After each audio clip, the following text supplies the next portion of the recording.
Oh, I don't actually remember watching any Olympics when I was a kid. To be honest with you, I've never been one to actually watch sport. I'm very much of a doer, and then once it's on and I'm not doing it, I go out fishing and stuff like that. So my earliest memory is basically my first Olympics, which is in Sydney, and the only way I can describe it is when you're in the Olympic Village, everyone does stuff at the same time. So it's very much like watching the Truman Show, when everything's scripted, everyone goes to work at the same time, everyone comes home and stuff like that. So that's my underlying sort of biggest memory of my first Olympics, was the fact that it was everyone was going in the same direction at the same time. It was almost like a one-way street in the village. But yeah, it was that's probably my first memory. I'm not one to sort of worship. If there's any people that I sort of like idolise, it'd be in a different sport, because I know it sounds selfish, I know it sounds big-headed, but someone that, regardless of whether they're high jumper, sprinter, 400-metre runner, 800-metre runner or something, even a marathon runner, I sit there and I look at them and I think they're flesh and blood and I can do it, even though I know full well I can't.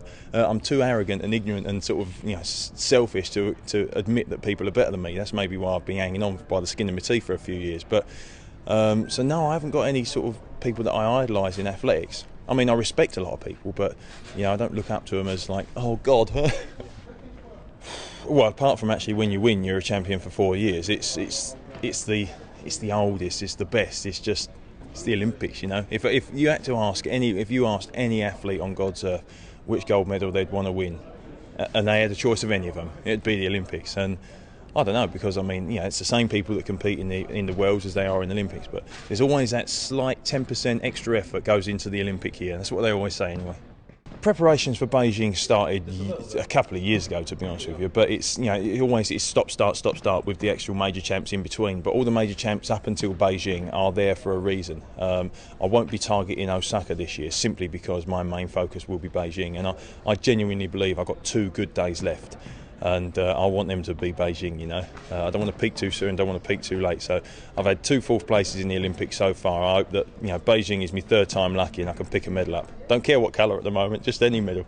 No, I never look at anyone else. I have to say though, I mean, I don't fear any decathlete. I genuinely think I'm as good as Roman Chevrolet or Tom Papas, the Americans and stuff like that. I genuinely think I can beat them on my day.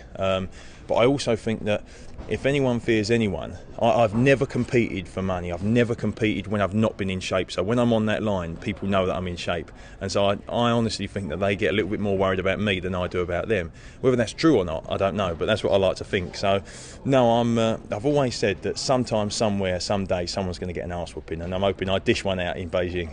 I'm hoping. What I'd like to do is, obviously, because my flight and my hotel's paid, I'd like to take the missus over there. That'll be that'll be my big swan song. So I'd like to see the old terracotta soldiers, and I'd like to do a little bit of fishing on the way home as well, because I've heard there's some big fish out in the Far East. But I normally actually fly home pretty soon afterwards, because I'm just so bushed. I mean, I had a shark fishing trip, chartered boat and everything like that after Sydney Olympics, but I got the ump that I came 4th, and I was so tired that I actually cancelled and flew home. So for me, actually, to pull out of a day's fishing is, it just goes to show how much athletics means to me. Well, I've been training in South Africa a few times, and I don't go no more because the culture shock is such a, it's devastating to see a lot of the poverty and stuff like that. But I would have to say the most interesting place I've ever been and competed in would be Russia. I went out there in 1997, and that was my first international, and it was just mind-blowing. I mean, I can't really describe it. The amount of cars out there and the amount of people and Red Square, it was an amazing experience, and probably a little bit sort of thrown in at the deep end for my first international. But I was lucky. I came 2nd, won a nice big silver set, which my mum's still got on the side. So that was the birth of my athletics career. But yeah, I suppose Russia's the most interesting place I've ever been. The ultimate Olympian of all time would have to be, and bearing in mind this is quite difficult for me to say because I'm still gunning for his record and I ain't given up yet, it'd have to be Daley Thompson. To win 2 Olympic golds, to break the world records when he did, and to be on top of the world for as long as he was, especially in a sport as demanding and as difficult as the decathlon. Yeah, I'd have to say Daley.